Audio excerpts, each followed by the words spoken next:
Do you remember that image that kept getting pushed around 2 years ago? You know, the whole "enough time has passed" meme. If you did, then I ask, did you read the manga? If yes, then good job, big bro. You know ball. If not, then that's probably you, bro.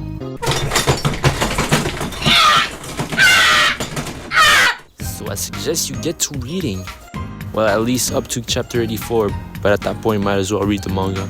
But if you don't care, fair game. But I hope this video shows you how hyped Kagurabachi is, man. Before we get to it, let's get to the recap, shall we? Alright, so basically, my boy Chihiro wakes up after getting the shankala put on him by Samura. So hard that he literally died for a second. He meets up with the Masumi gang.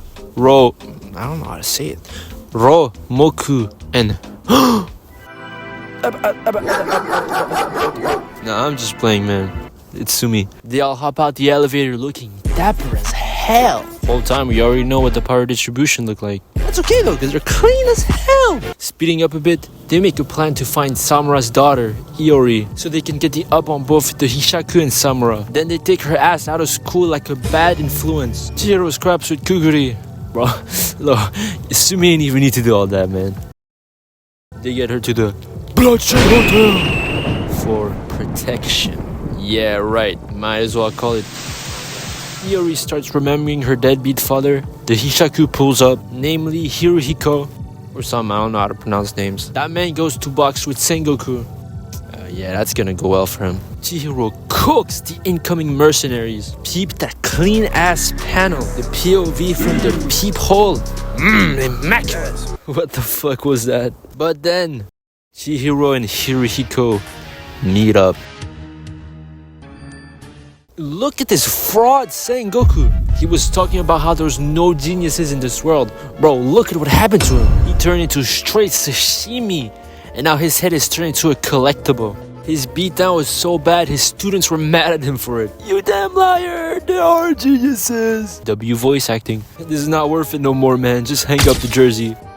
Going back to the now, Hiruhiko, thankful to Iori for existing, slashes Sengoku's head, disrespecting his legacy again. Goes for the Iori kill, but it's blocked by Chihiro, giving Iori the time to skedaddle out of here. These two start trading mid-air while the elevator is crashing down. The elevator crashes down, but Chihiro slide cancels to avoid the fall damage. As for Hiruhiko, man, look at this dude.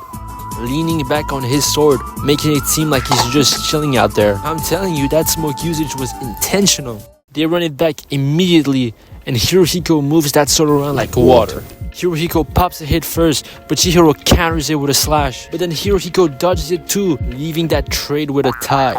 Meanwhile, Iori and the gang gets ambushed by Kuguri and the Horde, but they're holding on. Cool, I guess. And then we get to this rinky-dink ass dork who followed Iori and sneaked in. You know, the Bloodshed Hotel! They letting anybody in! He showed up to help Iori. And what is that Chihiro's scar? My dog, you're not him! But props to him though, because Chihiro gives him his respect and gives him the key to unlock Iori's memory. He brings it to the roof and aggroes the NPC army. And boy, he was a second away from being put on a t-shirt.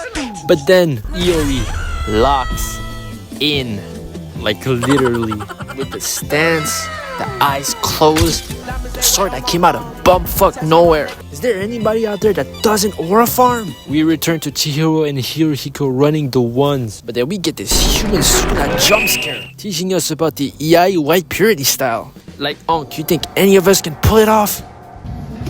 My apologies. But hey, I can't lie, this man might be the GOAT. I hope we see more of him. Chihiro and Hiruhiko go back at it, and we realize that 2H, that's what I'm gonna call him, fights off of pure instinct. He don't even know what the fuck he's doing, and yet he's this clean. That shit is not fair.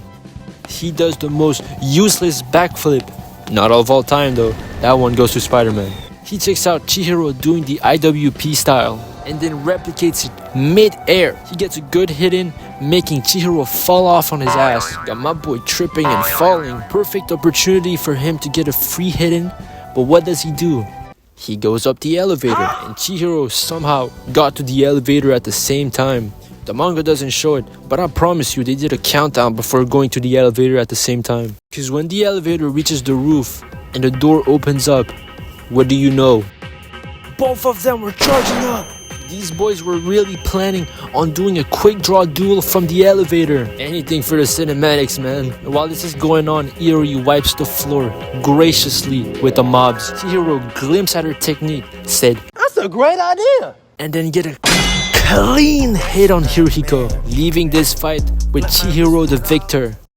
We get to Iori and Samura's backstory, and I won't delve too much into it. But basically, Samura is actually a good father. They live decently for a bit. Her mom passed away. The Hishaku tried to get a hold of Samura. They spread rumors around that the sword bearers were actually killers. Iori gets bullied for it. Samura leaves out of fear to protect her. The Hishaku start looking for her, and then the Masumi takes away her memories. While Chihiro and the gang try to box their way out of the swarm.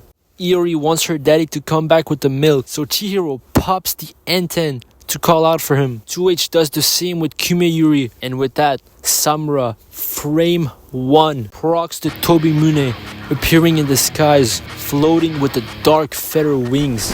Tough as hell. But hold on now. Chihiro contests this frame, posing up in this panel with his hands holding the sword. Like, yes bro, we see the sword. And yes, Samura, we see the wings.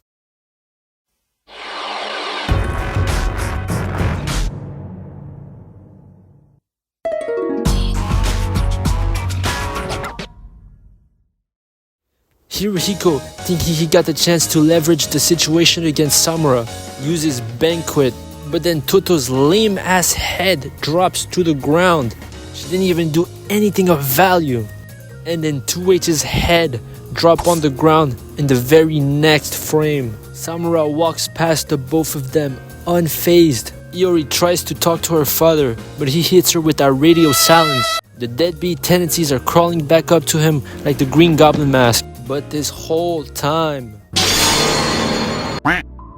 Banquet, they were all hallucinating. Also, I have to mention just how cool that panel was. The usage of the squiggly lines to make the panel was so genius.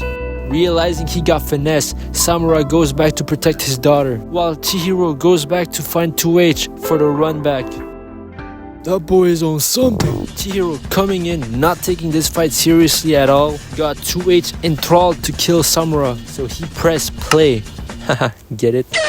Controlling the dead NPCs on the ground to haunt Samura, but that man Chihiro was not impressed. That 2-0 he had against you was not making you look good, 2H. He gets filled with determination and goes to work. The mobs go rampant. You would have thought these boys were at the Rukia Feet hangout. Not relevant? My fault. While fighting them, Samura gets hit with a PTSD attack. My man Samura was struggling psychologically because apparently his heart is twice as sensitive as normal.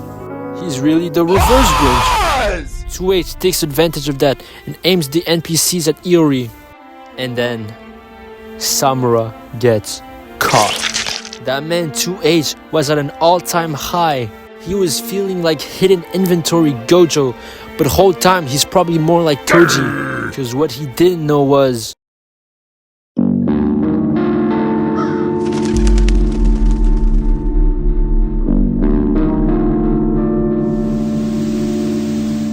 Samura shows up, appearing from the shadows, with his scars ignited by the flames. Sensational. He popped Suzaku, basically healing him back to full HP. Samura hits the instant transmission behind both Chihiro and Hiruhiko to get the drop on both, but they team up in an instant to block the attack.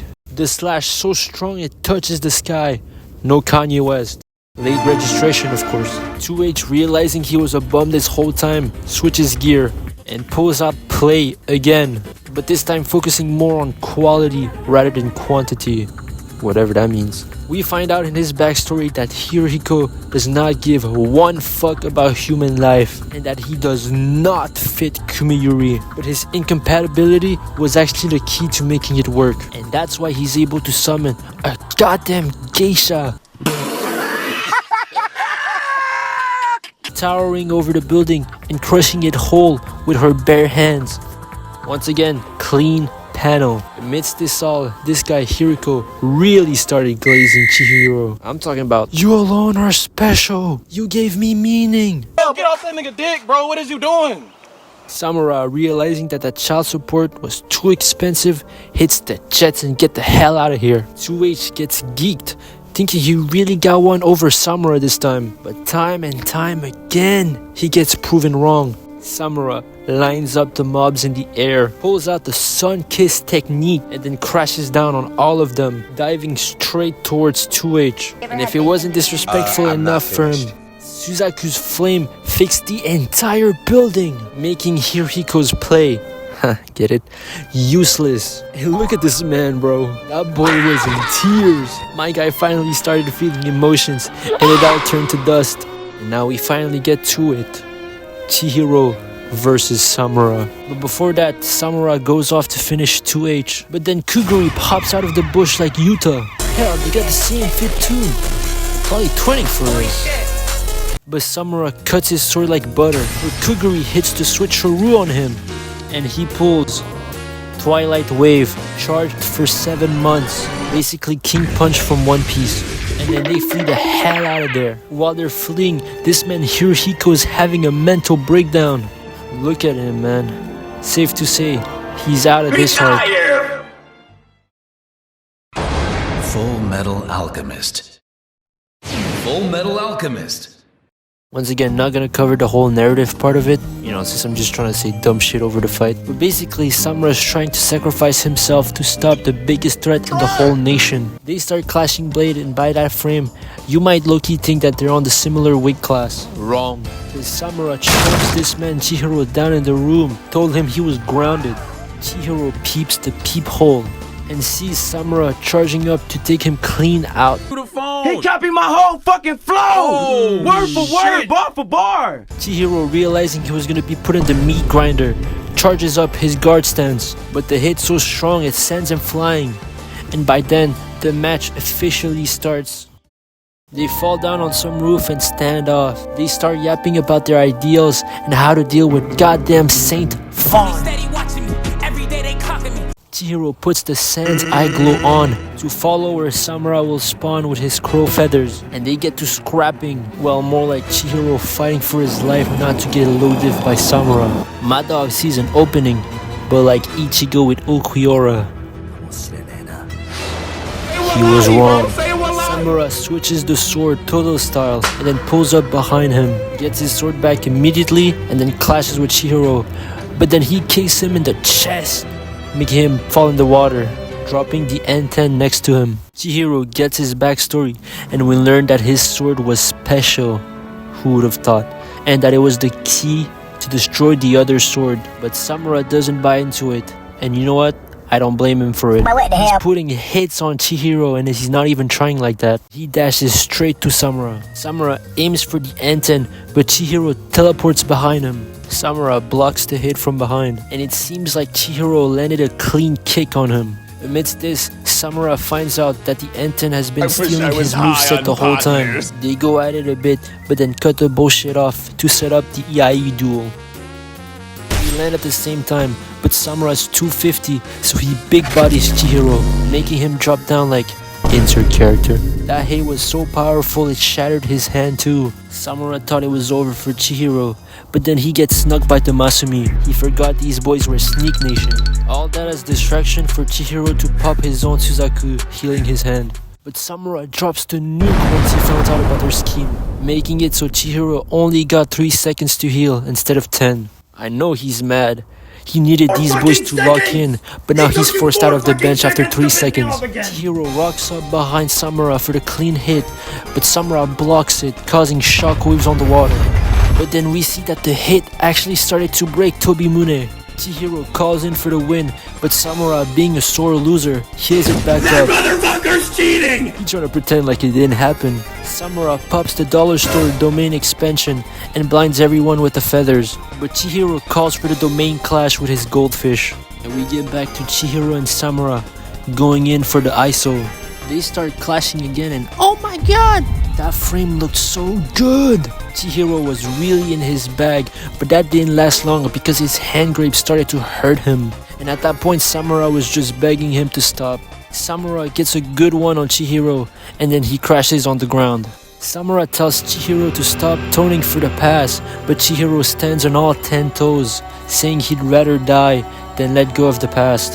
That shit hurt Samura so bad he started to hallucinate his dead wife. She told him to let go of the past and look after their kid. And like a good boy, he does just that. He started fixing his eyes to look at his daughter again. That child support rent was due. And with that, the fight was over. This man, Chihiro, was gonna continue till he died. But Samura catches him as he was about to pass out. He heals his hand and on the way also repairs Rose's fit. He knows the drip gotta stay intact. After a wholesome interaction with his daughter, they team up to face off against the biggest threat in the whole nation. Meanwhile,